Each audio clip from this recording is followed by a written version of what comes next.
Hello students, हम लोग इस वीडियो लेक्चर में कुछ और टेक्निकल क्वेश्चन डिस्कस करेंगे और इसमें टॉपिक है स्टोरेज क्लास। तो यहाँ पे कुछ कोड गिवन है, इस कोड का आउटपुट हमसे पूछा जा रहा है कि इस कोड का आउटपुट क्या होगा। और मैं इस कोड में पहले तो इस कोड का आउटपुट फाइंड करके आपको बता रहा हूँ, फिर हम इस कोड में कुछ वेरिएशंस करेंगे, कुछ चेंज करेंगे। चेंज करने के बाद हमें क्या आउटपुट मिलेगा। तो इस वीडियो लेक्चर को आप लास्ट तक देखिएगा जिससे कोई भी कंसेप्ट आपसे मिस ना हो। तो पहले तो हम इसको स्टार्ट करते हैं। पहले तो मैं इस कोड को एनालिसिस करता हूं। देखिए यहाँ पे एक तो हेडर फाइल दी हुई है, फिर हमने एक फू नाम का फंक्शन यहाँ पे डिक्लेयर किया हुआ है। तो ये फू नाम का फंक्शन है, यूजर डिफाइंड फंक्शन हो गया ये। इसका रिटर्न टाइप है वॉइड, यानी कि फंक्शन कोई भी वैल्यू रिटर्न हमें नहीं करेगा और इसमें हम कोई भी आर्गुमेंट भी पास नहीं कर रहे हैं, क्योंकि आर्गुमेंट टाइप भी कैसे हैं, वॉइड टाइप के हैं। फिर ये एक मेन फंक्शन है, मेन के अंदर हमने इसको 2 टाइम्स कॉल किया है फू फंक्शन को, तो ये 2 बार कॉल होगा, ठीक है। और इसके बाद हमने ये फंक्शन जो फू है उसका डेफिनेशन दिया हुआ है यहाँ पर। और इस डेफिनेशन के अंदर अगर आप देखें तो हमने एक एक्स वेरिएबल डिक्लेयर किया हुआ है जिसकी हमने 4 वैल्यू सेट की है और ये इंटीजर टाइप का वेरिएबल है। और ये कौन सी स्टोरेज क्लास का वेरिएबल है, स्टैटिक स्टोरेज क्लास इसकी क्या हो गई, इस वेरिएबल की हो गई। जैसा आप जानते हैं कि 4 टाइप की स्टोरेज क्लास होती है, ऑटोमेटिक होती है, स्टैटिक, फिर रजिस्टर और एक्सटर्नल। तो हमने यहाँ पे स्टैटिक स्टोरेज क्लास का वेरिएबल इसको बनाया हुआ है। तो हमें स्टैटिक स्टोरेज क्लास को यहाँ पे समझना है कि ये कैसे वर्क करती है। तो पहले तो हम प्रोग्राम का देखिए, हमेशा प्रोग्राम स्टार्ट होगा मेन से, ऑपरेटिंग सिस्टम इसको कॉल करेगा, फू फंक्शन पहली बार कॉल होगा, कंट्रोल इसके अंदर आएगा फू फंक्शन के अंदर, और ये तीनों स्टेटमेंट हमारे प्रोसेस होंगे। तो जब ये फर्स्ट टाइम प्रोसेस होंगे तो एक तो हमारा जो एक्स वेरिएबल है इसको एक मेमोरी एलोकेट हो जाएगी और इस मेमोरी ब्लॉक में हम वैल्यू कितनी सेट कर देंगे, 4 वैल्यू हम इसमें सेट कर देंगे। इसके बाद आप देख रहे हैं x equal to x plus 2 है, यानी कि x की वैल्यू में हम 2 का इंक्रीमेंट कर रहे हैं और वो वैल्यू हम x को ही सेट कर दे रहे हैं। तो x प्लस 2 यानी कि 4 प्लस 2 6 हो जाने वाला है, और 6 किसको मिल रहा है, x को ही। तो x की वैल्यू हमारी कितनी हो गई, 6 हो गई। और हम यहाँ पे इसको प्रिंट करा रहे हैं, तो इसका जो आउटपुट होगा सबसे पहली बार इसको कितना प्रिंट करेगा, ये 6 यहाँ पे प्रिंट कर देगा और कॉमा भी प्रिंट कर रहा है। इसके बाद ये फंक्शन पूरा कंप्लीट हो गया, कंट्रोल रिटर्न बैक होगा किसमें, मेन फंक्शन में जाएगा।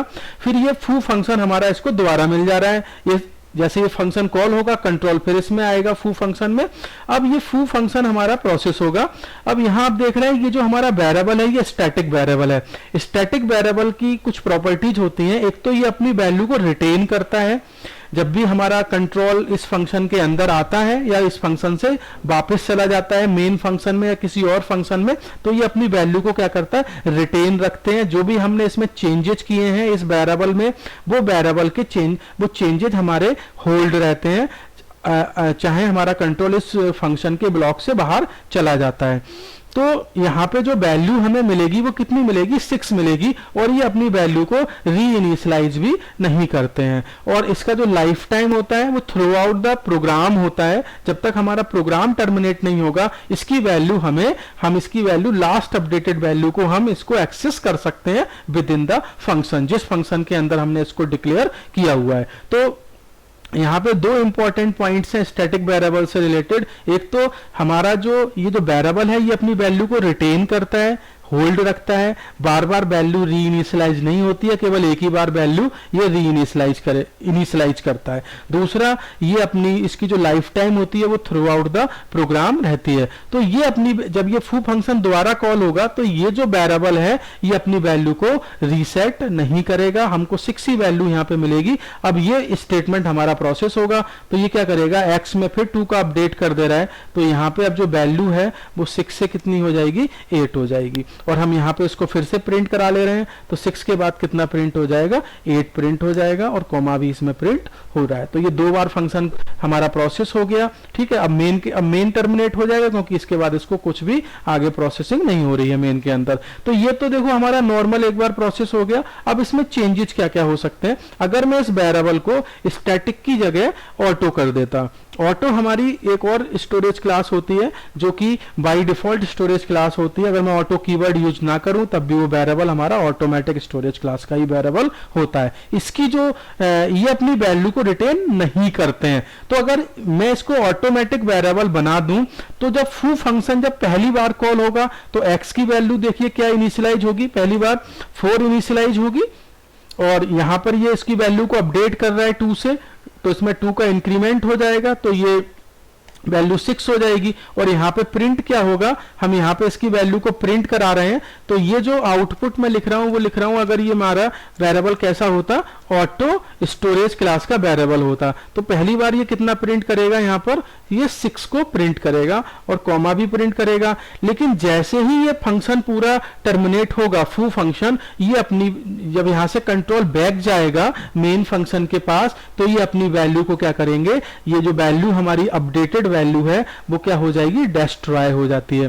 तो यहाँ पे फू फंक्शन फिर से कॉल हो रहा है, कंट्रोल इसमें फिर आएगा, तो ये वैल्यू क्या करता है, ये रीइनिशियलाइज करता है। जितनी बार हमारा कंट्रोल इसके अंदर आएगा ये हमेशा रीइनिशियलाइज करेगा, क्योंकि ये वेरिएबल हमारा ऑटोमेटिक स्टोरेज क्लास का वेरिएबल है। तो ये वैल्यू फिर से 4 हो जाएगी, और 4 + 2 ये फिर से ऐड कर रहा है x + 2 में, तो ये वैल्यू 4 + 2 यानी कि 6, और एक तरह से फिर ये हम इसको वैल्यू को प्रिंट करा रहे हैं, तो यहाँ पे कितना डिस्प्ले होगा, 6,6 डिस्प्ले होगा। तो ऐसा तो तब होता है जब ये ऑटोमेटिक स्टोरेज क्लास का वेरिएबल होता है।